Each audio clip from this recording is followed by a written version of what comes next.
तो आइए हम लोग अब स्टार्ट करते हैं। इलेक्ट्रिक डाइपोल का कंसेप्ट एक बहुत ही इम्पोर्टेंट और बहुत ही वीवीआई कंसेप्ट आपके सामने, और ये टॉपिक जो है आप एनसीईआरटी के बुक में जब आप पढ़िएगा तो इसका जो शुरुआत होगी फिजिक्स में वो इलेक्ट्रिक चार्जेज एंड फील्ड्स में होगा।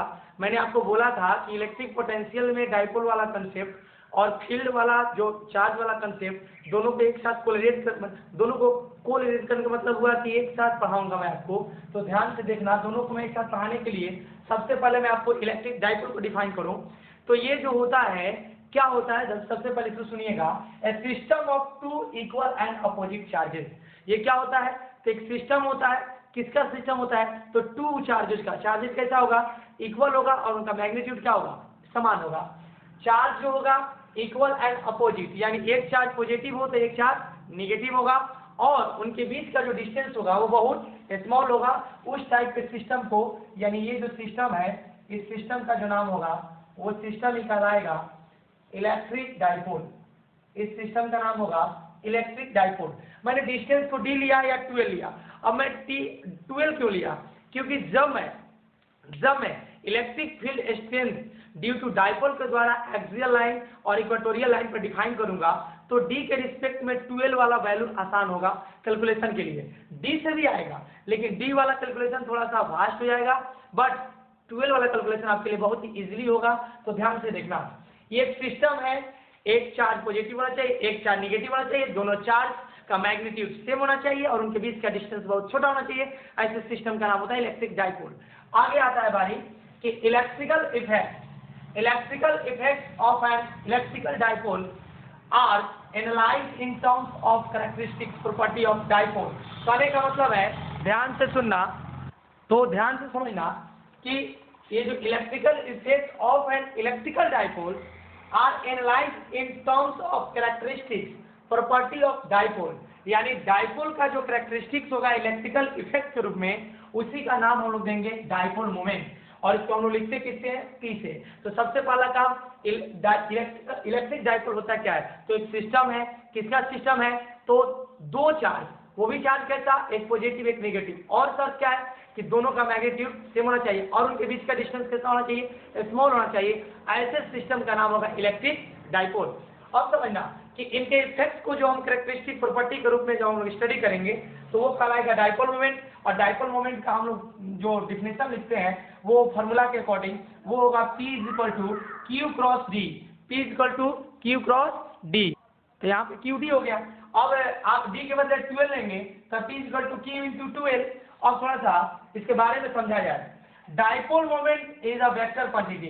डाइपोल मोमेंट कैसा क्वांटिटी है? वेक्टर क्वांटिटी है। Its direction exist from negative to positive charge. और डाइपोल मोमेंट का जो डायरेक्शन एग्जिस्ट करता है वो निगेटिव से, या निगेटिव चार्ज है तो निगेटिव से पॉजिटिव की तरफ एग्जिस्ट करता है।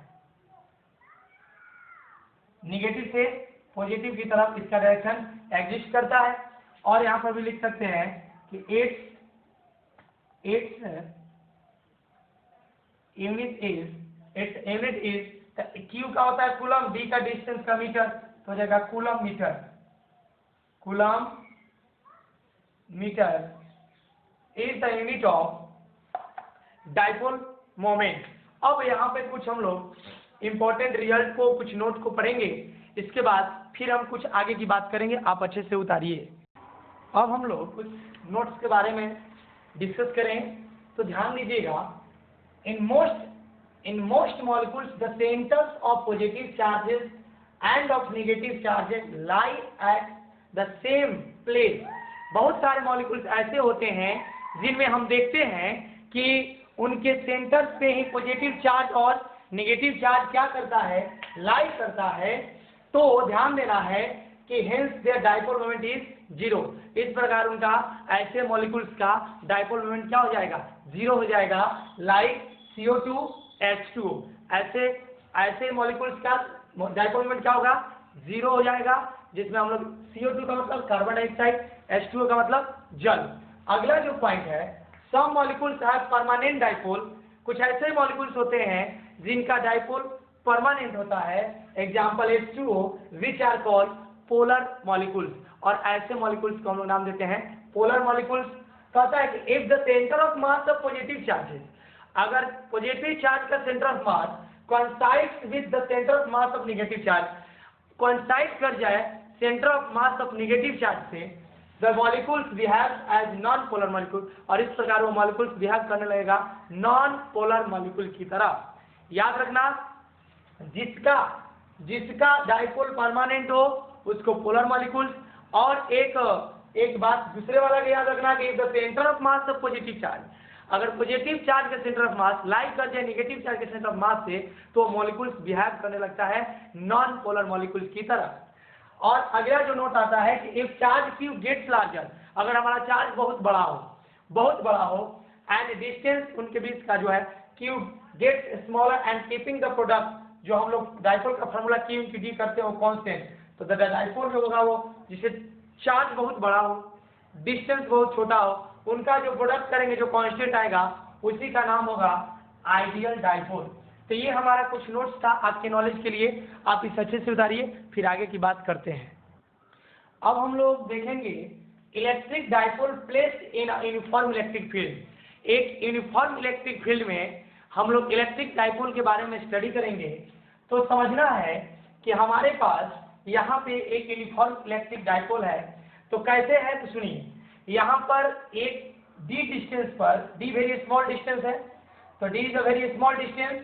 अब यहाँ पर प्लस क्यू और यहाँ पर माइनस क्यू है। अब आपको पता होना चाहिए कि प्लस क्यू के कारण जो फोर्स लगेगा वो इस डायरेक्शन में लगेगा, तो वो किसके बराबर होगा, तो आपको तो पता है कि electric field intensity is equal to होता है फोर्स पर यूनिट चार्ज, तो फोर्स इज इक्वल टू होगा क्यू इंटू ई। तो पॉजिटिव के कारण इधर और निगेटिव के कारण इधर। अब आया तो ये जो फोर्स लगने वाला लाइन ऑफ एक्शन है वो ये है, ये फोर्स वाला लाइन ऑफ एक्शन हो गया, और इधर ये वाला लाइन ऑफ एक्शन हो गया। तो अब सोचना है, और ये डिस्टेंस, तो देखिए जिसके साथ थीटा होता है, तो ये वाला जो कंपोनेंट होगा हमारा ये वाला, ये हो जाएगा डी कॉस थीटा, और ये वाला जो हमारा कंपोनेंट होगा वो डी साइन थीटा होगा। आप वेक्टर में पढ़े भी होंगे इस चीज को, तो समझने वाली बात है कि हम लोग जो कैलकुलेशन करने जा रहे हैं कि electric dipole placed in uniform electric field, किसी यूनिफॉर्म इलेक्ट्रिक फील्ड में इलेक्ट्रिक डाइपोल का कैलकुलेशन कर रहे हैं, तो net force on a dipole in uniform electric field is zero. तो कोई पूछेगा कि नेट फोर्स जीरो क्यों हुआ, तो नेट फोर्स जीरो इसलिए हुआ कि जितना फोर्स उधर लग रहा है उतना ही फोर्स उसके अपोजिट लगा, तो फोर्स हो गया zero. But as the two equal forces are not acting along same line of action, अगर ये दोनों फोर्स एक दूसरे के लाइन ऑफ एक्शन पर ना लगे, मतलब अलग साइड से लगे, एक यहाँ से लगे और एक यहाँ से लगे, तब उस स्थिति में क्या होगा, this will produce a couple, यानी वो क्या प्रोड्यूस करेंगे, टॉर्क प्रोड्यूस करेंगे। जैसा कि यहाँ वाला force same line of action नहीं लग रहा है, जिसके कारण यहाँ पर क्या प्रोड्यूस हो गया, टॉर्क हो गया। तो टॉर्क क्या होगा, तो टाउ, इसको पढ़ते हैं tau, the torque is equal to force cross separation between line of action, force cross separation between line of action. इस वाला फोर्स और इस वाला फोर्स के बीच का सेपरेशन कितना है, डी साइन थीटा है। फिर से ये वाला फोर्स और ये वाला फोर्स के बीच का सेपरेशन कितना है, डी साइन थीटा है। सो अब हम लोग यहाँ लिख सकते हैं torque is equal to Q E. तो अब क्यू ई, तो फोर्स का वैल्यू क्यू ई है, क्रॉस, अब separation between line of action D sine theta है। अब क्यू को ध्यान देना है, अब यहाँ पर क्यू और डी को एक साथ लिखा और ई साइन थीटा को एक साथ लिखा। कोई पूछेगा क्यों लिखा, तो भाई इसलिए लिखा क्योंकि मुझे पता है कि डाइपोल मोमेंट बराबर होता है क्यू डी। तो ये वाला पार्ट किससे बराबर हो गया, पी के बराबर, तो हमारा टॉर्क बराबर आ गया पी ई साइन थीटा। याद रखना है टॉर्क बराबर क्या आ गया, पी ई साइन थीटा, और इसी को हम लोग लिखते हैं torque equal to P cross E. और टॉर्क का तो आप जानते हैं कि वेक्टर क्वांटिटी है, उसका यूनिट न्यूटन मीटर होता है। तो ध्यान देना, ये हमारा रिजल्ट आया। अब इसके द्वारा, इस रिजल्ट के द्वारा कुछ स्पेशल केस आएगा जिसको हम लोग अभी क्या करेंगे, डिफाइन करेंगे। आप इसे अच्छे से उतारिए। तो चलिए यहाँ पर हम स्पेशल केस को देखते हैं। अब यहाँ पर आपको बता दें कि थीटा के वैल्यू को एक बार 0 रखेंगे, एक बार 90 रखेंगे, एक बार 80 रखेंगे। 0, 90 और 180 रखने पर यदि हम थीटा के वैल्यू 0, 90 और 180 रखते हैं, इन दिस सिचुएशन होता क्या है, तो ध्यान से देखना भाई, जब थीटा हम 0 रखें तो थीटा 0 रखें तो साइन 0 0 होता है, टॉर्क हो गया 0। उस समय dipole is in stable equilibrium. कोई पूछेगा डायपोल स्टेबल इक्विलिब्रियम में कब होगा, तो आप बोलना थीटा इक्वल टू 0 डिग्री पे। अब आता है बारी की, जब थीटा का मान यहाँ 90 रखेंगे तो वैल्यू जो होगा डायपोल का वो मैक्सिमम आएगा, डायपोल का मैक्सिमम वैल्यू आएगा।